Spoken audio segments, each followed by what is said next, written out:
Nuk na ndajnë nga fillimi I muajit të Ramazanit veçse pak orë, muaj të cilin besimtarët në çdo vend të botës islame e presin me plot gëzim, dhe kjo për faktin se zemrat përmallohen për përkujtimin e Zotit të tyre. Siç ka thënë Allahu I madhëruar në Kur'an, "Ela bi dhikrillahi tatma'innul qulub", a nuk qetësohen dhe kënaqen zemrat me përkujtimin e Zotit të tyre. Zemrat kur përkujtojnë Zotin përmallohen për të, dhe një prej kohëve që na mundson në formën më të mirë përkujtimin e Allahut madhëruar Zotit ton është edhe muaji I Ramazanit. Këtë muaj profeti ynë sallallahu alaihi wasallam e ka agjeruar 8 herë ose 9 herë në jetën e tij, sepse Ramazani është bërë detyrë në vitin e 2 të Hijretit, dhe deri në vdekjen e tij në fillim të vitit të 11 të Hijretit I bie që profeti sallallahu alaihi wasallam të ketë agjeruar 9 Ramazane, duke përfshirë edhe vitin e dytë. Dhe në njërin prej këtyre agjerimeve të profetit ton sallallahu alaihi wasallam, sahabët, shokët e tij, na kanë ruajtur reagimin e profetit sallallahu alaihi wasallam në momentin kur është ose kur ka hyrë muaji I Ramazanit. Thot Ebu Huraira radiallahu ta'ala anhu dhe po ashtu Enes ibn Malik radiallahu ta'ala anhu, se hyri Ramazani në kohën e profetit sallallahu alaihi wasallam. Dhe atëherë profeti sallallahu alaihi wasallam doli për t'i përgëzuar shokët e tij. Hyri Ramazani do thot u pa hëna e muajit të Ramazanit, ky trup qiellor që Allahu madhëruar ka zbukuruar me të qiellin, dhe gjithashtu ka bërë që nëpërmjet tij të ndahet koha në muaj dhe të numërohen në pjesët ndarëse të vitit. Dhe kjo që në krijimin e qiejve dhe tokës, sikurse është përmendur edhe në librin e Allahut. Dhe pastaj thon sahabët, doli profeti sallallahu alaihi wasallam për t'i përgëzuar shokët e tij. Dhe fjala përgëzim do të thotë ti përcjellësh tjetërit një lajm që e gëzon atë dhe hedh gëzim në zemrën e tij. Dhe kjo fjalë në gjuhën arabe quhet bishara dhe përkthehet me fjalën përgëzim.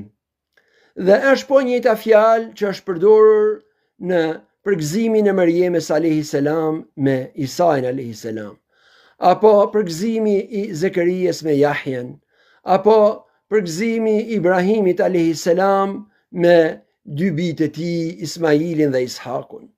Dhe tregon se përmendja e saj tregon për gjendjen emocionale të profetit ton sallallahu alaihi wasallam, dhe se me të parë hyrje në muajin e Ramazanit ai doli për t'ia përcjell këtë gëzim shokëve të tij. Dhe thon sahabit, pra Abu Huraira dhe Enes ibn Malik, thon dakhala Ramadan, ose profeti sallallahu alaihi wasallam tha hadha Ramadan, ky është muaji I Ramazanit, qad ja'akum shahrun mubarak, u ka ardhur ju një muaj I begat. Dhe cilëson muajin e Ramazanit me fjalën begati. Dhe begatia është term Kurani, dhe sipas Kuranit përdoret për ato mirësi të mëdha dhe të shumta që janë si pikat e shiut kur bien, siç ka thënë Allahu madhëruar në Kuran, "Walau anna ahla al-qura amanu wattaqu lafatahna alayhim barakatin min as-sama'i wal-ard." Thot Allahu madhëruar, sikur banorët e fshatrave, banorët e shpërndarë në vendbanimit të tokës, sikur të kishin besuar dhe të kishin treguar dhe shprehur devotshmëri ndaj Zotit të tyre, atëherë ne do të kishim hapur atyre mirësi nga qielli dhe toka. Mirësia e qiellit është shiu kur bie, që pikat e tij nuk numërohen dhe as zona të cilën mbulon ai nuk numërohet dot. Kështu është begatia dhe me këtë fjalë, pra sipas përshkrimit të Kuranit, cilësohen ato punë ose ato kohra që përmbajnë begati të madhe. Pastaj përmend profeti sallallahu alaihi wasallam bazën e këtyre begative dhe që është agjerimi i Ramazanit. Thot profeti sallallahu alaihi wasallam: faradallahu alaikum siyamahu, Allahu madhëruar u ka bërë detyrë në këtë muaj agjerimin e tij. Dhe kjo është baza ose mirësia më e madhe që përmban Ramazani, sepse kjo është detyra e Ramazanit dhe është një punë që e kanë kryer profetë të Allahut, madje mbar njerëzimi që nga Ademi alayhi salam dhe do e përcjellin besimtarët deri në fund të dynjas.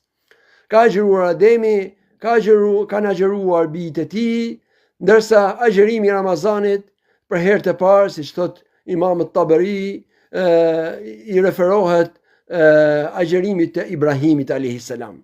Si koncept ka qenë i njohur, ndërsa si kohë e përcaktuar dhe kufizuar me Ramazanin është njohur me ardhjen e Ibrahimit alayhi salam.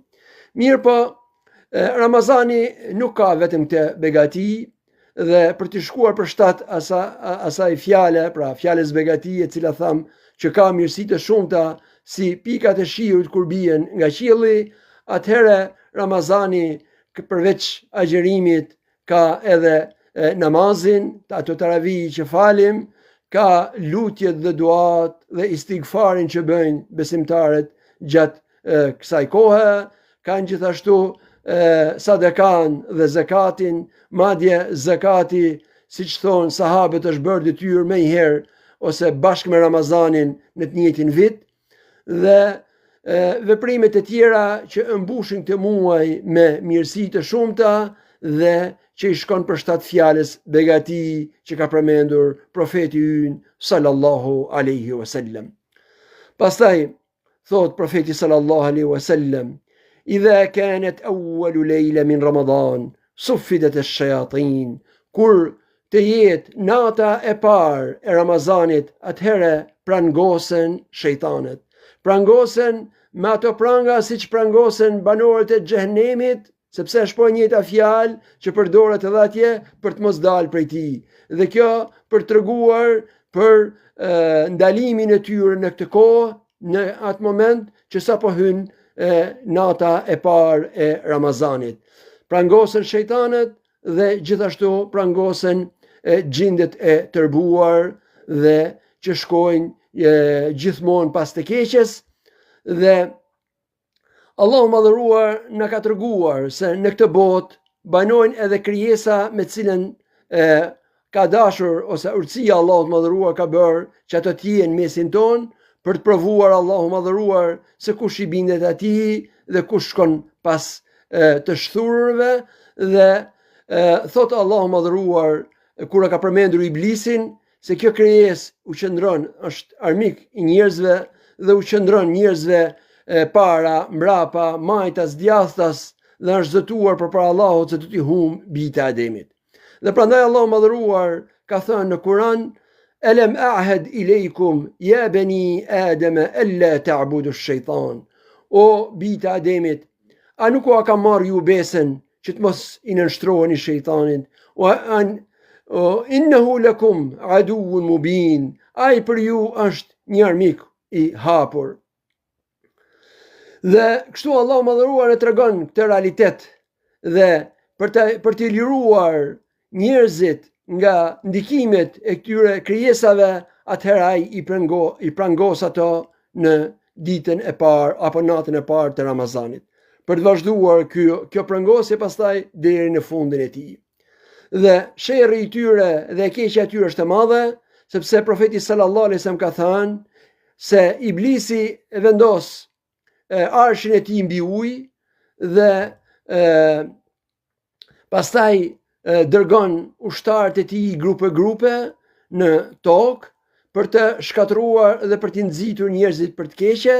Dhe thot pastaj profeti sallallahu alaihi wasallam: më i afërti prej tyre, prej shejtanëve me të, është ai që ka kryer shkatrimin më të madh, sprovën më të madhe dhe zullumin më të madh. Apo siç thot profeti sallallahu alaihi wasallam, inna ash-shaytana yajri fi bani Adem majra ad-dam. Shejtani ecën në trupat e bijve të Ademit, aty ku lëviz apo qarkullon dhe gjaku. Pra shumë afër me ta dhe e keqja e tij është e madhe.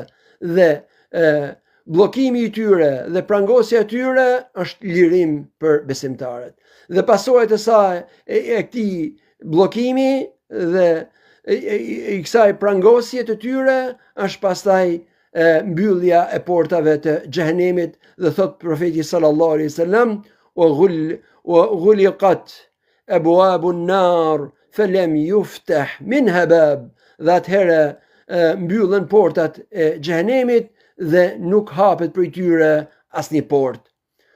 Dhe portat e xhehenemit, sikurse ka njoftuar Allahu madhëruar në Kur'an, janë 7 porta dhe nëpërmjet tyre ato janë porta të së keqes, nëpërmjet tyre njerëzit përfundojnë në zjarrin e xhehenemit dhe me prangosjen e shejtanëve mbyllen edhe ato porta dhe hiqen ose dobësohen mundësitë e njerëzve për të hyrë apo për të përfunduar në zjarrin e xhehenemit. Dhe thot Allahu madhëruar në Kur'an, wa inna maw'idahum inna jahannam wa inna jahannama la maw'iduhum ajma'in. Xhehenemi është vendi i premtuar për gjithë mohuesit. Laha sab'atu abwab. Ai ka 7 porta, li kulli babin minhum juz'un maqsum. Çdo portë prej portave të tij ka atë numrin e caktuar prej njerëzve dhe prej gjindve që do futen në të, pra në ditën e llogarisë. Dhe pra me hyrjen e këtij muaji lehtësohen njerëzit, çlirohen prej këtyre krijesave dhe gjithashtu u lirohen edhe prej mundësive që çojnë në zjarrin e xhehenemit. Po ashtu thot profeti ynë sallallahu alaihi wasallam, u futihat abwabul janna falam yughlaq minha bab. Dhe në ato momente, pra me hyrjen e muajit Ramazanit, hapen portat e xhenetit dhe nuk mbyllet asnjë prej tyre. Edhe xheneti ka portat e tij, sikurse ka edhe xhehenemi. Dhe portat e xhenetit janë mirësitë dhe punët e mira. Është namazi, është agjerimi, dhe porta e agjerimit quhet Rayyan, porta ku futen agjeruesit. Po ashtu është porta e sadakas, porta e istighfarit, porta e pendimit, që gjitha këto janë porta dhe mundësi që hapen në muajin e Ramazanit për besimtarët. Dhe ka pas qenë një debat mesin e dietarëve. A është kjo hapje reale apo thjesht simbolizon mundësitë e njerëzve për të hyrë për që ofrohen njerëzit për të hyrë në xhenet dhe përfituar me të xhenetin. Dhe përgjigjja më saktë është se hapja e tyre është hapje reale, hapen për të hyrë në to punët e besimtarëve, pra që të futen nëpërmjet tyre punët e besimtarëve. Dhe prandaj thonë që hapja është reale, dhe kur i shohin me lajket hapjen e portave të xhenetit, atëherë thrasin besimtarët për punët e mira. Dhe prandaj profeti sallallahu alaihi wasallam thot pas këtij lajmi, wa nada munadin min as-sama ya baghi al-khair aqbil. Dhe në ato momente thret, thot profeti sallallahu alaihi wasallam, një thirrës nga qielli, o ti që e don të mirën, nxito për të e mira. Wa ya baghi ash-sharri aqsir. Dhe o ti që do të keqen ndalo. Thirrja e këtyre kjo thirrje e përmendur në hadith s'ka dyshim që është thirrja me lajkeve, sepse ata shohin mirësinë që zbret në të momente me hyrjen e muajit të Ramazanit dhe çfarë hap Allahu madhëruar prej këtyre mundësive. Dhe me lajket e shohin e kanë këtë aftësi për të parë bereqetin e Allahut. Dhe madje ato zbresin, sepse siç thon dietarët, nuk ka lëvizje apo gjë që ndodh në qiell dhe në tokë veç se pas tyre janë me lajket. Ato janë ato që e zbresin këtë mirësi dhe me të parë këtë lloj mundësie, atëherë ato si krijesa që janë krijuar për ta dashur të mirën, fillojnë menjëherë dhe u thrasin besimtarëve, o ti që do të mirën nxito, o ti që do të keqen ndalo. Sepse i duana besimtarët, sikur se ka ardhur edhe Xhibrili alayhis salam për të mësuar njerëzve fenë e tij, në të njëjtën mënyrë thrasin. Ato thrasin dhe ne nuk e dëgjojmë zërin e tyre, ama zërin e tyre e ndjejmë në zemrat e tona. Dhe nuk ka ndonjëri vetëse e sheh veten me afër punëve të mira gjatë Ramazanit dhe me larg nga e keqja se asnjëherë tjetër. Dhe pastaj thot profeti sallallahu alaihi wasallam: "Walillahi utaqa min an-nar wa dhalika fi kulli layla." Në Ramazan ka çdo natë çlirim të njerëzve nga robëria e zjarrit, dhe kjo në çdo natë deri hatta yanqadi Ramadan, deri sa të përfundoj muaji i Ramazanit. Çlirimi i njerëzve nga robëria e zjarrit. Njerëzit robërohen për shkak të punëve të tyre të këqija. Dhe Allahu madhëruar me këtë mundësi që u hap atyre në muajin e Ramazanit, atëherë ata arrin të çlirojnë vetët e tyre nga zjarri i xhenemit. Profeti sallallahu alaihi wasallam ka përmendur dhe ka thënë dukur përmendte punët e mira, thoshte: "Es-salatu nur", namazi është dritë, "was-sadaqatu burhan", dhe sadakaja e robit është rrezë drite. Ajo pra namazi është dritë, kurse kjo është rrezë drite. "Was-sabru dhiya", dhe gjithashtu durimi është ndritshim për robin. Si namazi, si sadakaja, si durimi janë punë që shfaqen shumë dukshëm në Ramazan. Dhe pastaj thot profeti sallallahu alaihi wasallam: "Wal Qur'anu hujjatun laka aw alayk", ndërsa Kurani është argument për ty ose kundër teje. Dhe që të gjitha bashkë me Kuranin janë punë pra që janë dukshëm në Ramazan. Dhe pastaj thot profeti sallallahu alaihi wasallam: "Wa kullu nafsin taghdu famubiquha aw mu'tiquha", dhe çdo shpirt njeriu ecën në këtë botë dhe përpara tij ka dy zgjedhje: ose të përfshihet në këtë mirësi dhe ta liroj veten e tij, ose ta shkatroj atë. Lutë Allahun madhëruar na mundsoj ne shlirimin e shpirtave tanë dhe trupave tanë nga zjarri i xhenemit gjatë këtij muaji. Pastaj thot profeti ynë sallallahu alaihi wasallam: "Wa fihi lejletun khairun min alfi shahr", në këtë muaj ka dhe një natë e cila është më e mirë se 1000 muaj. Prej karakteristikave të muajit të Ramazanit është shumë fishimi i punëve të mira, që të kenë ato sevapin më të madh. Thot profeti sallallahu alaihi wasallam se çdo punë e birit të Ademit shumë fishohet nga 10 deri në 700 fish. Me përjashtim agjërimit thot ai është për mua dhe unë shpërblej për të. Që do të thotë që agjërimi e kalon edhe 700 fish, pra shumë fishimin e sevapeve të tij. Dhe shumë fishimi i sevapeve në gjatë muajit të Ramazanit, shumë fishimi më i madh ndodh në natën e Kadrit, siç thot edhe profeti sallallahu alaihi wasallam në këtë hadith. Në të ka një natë që është më e mirë se 1000 muaj. Dhe këtu shumë fishimi nuk do të thotë se është 1000 herë, sepse fjala natë nuk është, pra kjo njësi matëse e kohës, nuk është si fjala muaj. Dhe për ta parë se sa është shumë fishuar mirësia e kësaj nate, atëherë duhet ta kthejmë fjalën muaj, pra këtë 1000 muaj t'i kthejmë në ditë. Dhe në qoftë se një muaj ka 30 ditë, atëherë duhet shumëzuar me 30 dhe arrim të numri 30.000. Por prapse dita është më e madhe se nata, sepse nata është gjysma e ditës. Aty bëhet fjalë për ditë 24 orëshe, që përmbajnë edhe natë edhe ditë. Dhe kështu këtë shifër 30.000 duhet ta shumëzojmë edhe një herë me 2 për të arritur njësia, pra gjysma e ditës që është nata, dhe arrin të numri 60.000. Pra, shumëfishimi i sevapeve në natën e Kadrit është bërë 60.000 herë, dhe kjo për shkak se në këtë natë ka zbritur libri i Allahut. Siç i jep gjallëri zemrave të besimtarëve, i ka dhënë gjallëri dhe begati edhe kohës, dhe e ka bërë që një mirësi të shumëfishohet në 60.000 herë. Dhe kjo është begatia saj, prandaj pra thot profeti sallallahu alaihi wasallam, men hurimaha faqad hurima al-khayra kullahu.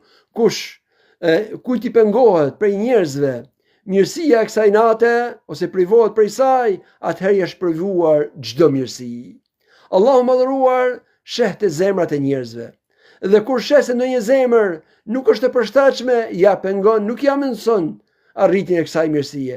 Prandaj në këtë muaj du të bëjmë edhe hesapet mirë, llogarit mirë me Allahun e madhëruar, që të bëhemi pjesë e begative të tij. Dhe prandaj thoshte profeti sallallahu alaihi wasallam, wala yuhramu khayraha illa mahrum. Nuk i pengohet mirësia e kësaj nate veç atij që është caktuar në dijen e Allahut madhëruar, që nuk e meriton, dhe atij i ndalohet dhe i pengohet.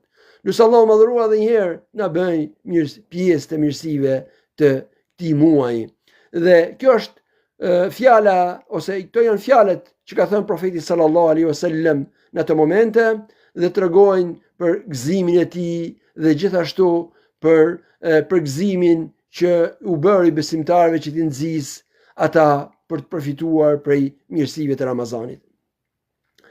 Dhe tani një përgëzim i tillë në çdo Ramazan është prej sunetit profetit sallallahu alaihi wasallam. Dhe ne shfrytëzojmë rastin për të përgëzuar siç ka përgëzuar edhe ai. Dhe siç kanë bërë besimtarët në rastet e tilla, më mend edhe një rast tjetër të Ka'b bin Malik, kur zbriti Allahu madhëruar pranimin e pendimit të tij në surën Tobe, dhe është prej rasteve të rralla të përmendet prej sahabëve dikush në Kur'an, dhe përmendet pendimi dhe falja e tij në librin e Allahut, dhe atëherë ai u gëzua. Dhe kur u gëzua, atëherë erdhen sahabët duke e uruar atë.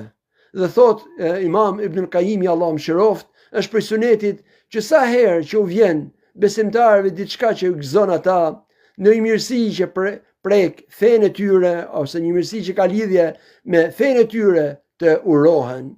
Dhe me këtë rast bëj atë duan që ka bërë, që bënin selefet në fillimin ose kur shihej hëna Ramazanit, Allahumma sallimna li Ramadan, o Allah na dorëzone të begatit e muajit të Ramazanit.